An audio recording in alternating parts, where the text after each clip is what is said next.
होने के नाते वो तनाव, अपेक्षाओं का दबाव और भी अधिक है हमारा जी। ऐसे में किस तरह मानसिक देखो, जब तक अंतर्द्वंद। हमारी समाज व्यभिचार व्यसन से मुक्त नहीं होगी तब तक ठीक होने वाला कुछ नहीं। छोटे छोटे बच्चे व्यभिचार में उतर रहे हैं, छोटे छोटे बच्चे व्यसन में उतर रहे हैं। बस सबके दिमागों में एक ही बात छाई हुई है, धन मिले, धन से भोग मिले, व्यभिचार करूं, व्यसन करूं। बस इतना ही दिमाग जिसका है वो आसुरी स्वभाव वाला है, और आसुरी स्वभाव कभी तनाव मुक्त नहीं होता। उसके लिए दैवी स्वभाव की आवश्यकता है। इसीलिए अध्यात्म गरज रहा है सबको चिंता, भय, उद्वेग, शोक इनसे बचाने के लिए। आज अधिकतर लोग डिप्रेशन में जा रहे हैं। आज अधिकतर लोग सुसाइड करना अंतिम निर्णय समझते हैं।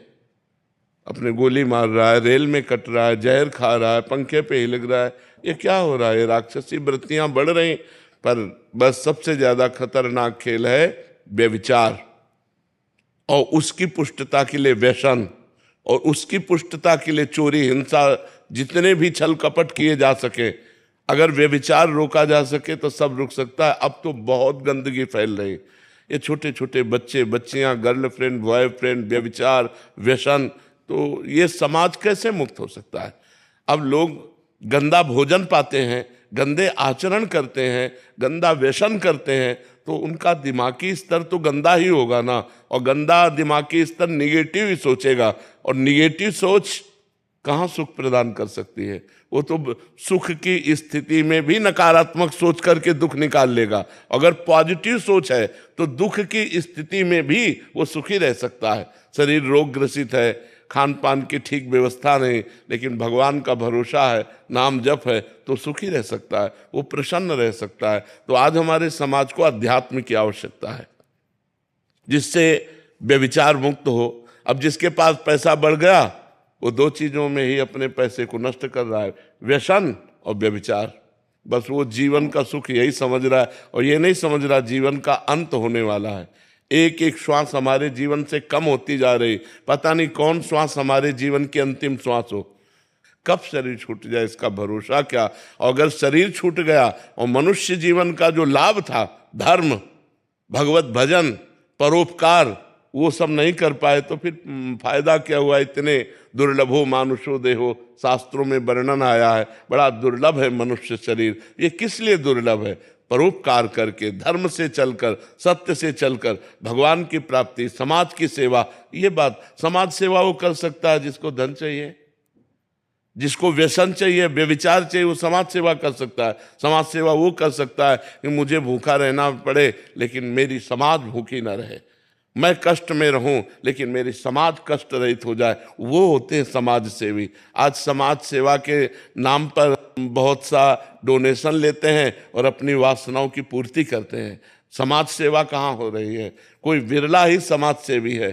पदों का अधिकार प्राप्त जो हमको भगवान ने दिया वो समाज सेवा के लिए दिया है, कि हम हजारों आदमियों को अपने माइंड लगा करके, अपने पद का प्रयोग करके सुखी कर सकूं। लेकिन आज उसका दुरुपयोग किया जाता है कि हजारों का शोषण कर सकूं। तो उसका कारण है उनके जो व्यय करने के तरीके हैं वो गलत हो चुके हैं। तो आय उनको अधिक चाहिए। 1 रुपया की कमाई है और 10 रुपया का व्यय है। तो आय और व्यय को अपने कंट्रोल करने के लिए हमारी बुद्धि शुद्ध होनी चाहिए। हमें समाज सेवा का पद मिला है, ना कि अपनी वासनाओं की पूर्ति का पद मिला है। तो ऐसे ही हम अध्यात्म के बिना, धर्म के बिना हम बहते चले जा रहे हैं, जिसका नाम अधर्म है, और जो परिणाम में दुर्गति प्रदान करता है, शोक प्रदान करता है। जो आज का समाज है, अगर शराब न परोसी जाए, मांस न दिया जाए तो उसका स्वागत ही नहीं हुआ।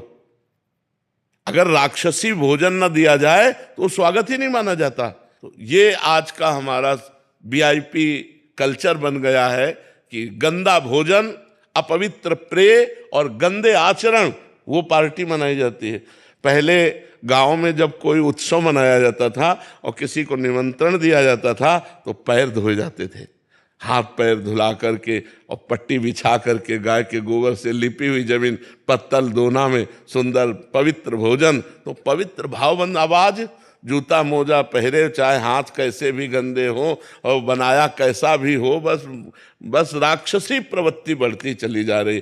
तो हमारे अन्न से मन बनता है, और जैसा मन होता है वैसे आचरण बनते हैं, जैसा हमारा खान पान होता है वैसे हमारे विचार बनते हैं। तो आज हमारा खान पान अशुद्ध हो रहा है, आज हमारे आचरण अशुद्ध हो रहे हैं, आज हमारे विचार अशुद्ध हो रहे हैं, तो समाज में स्वसुख वांछा बन रही।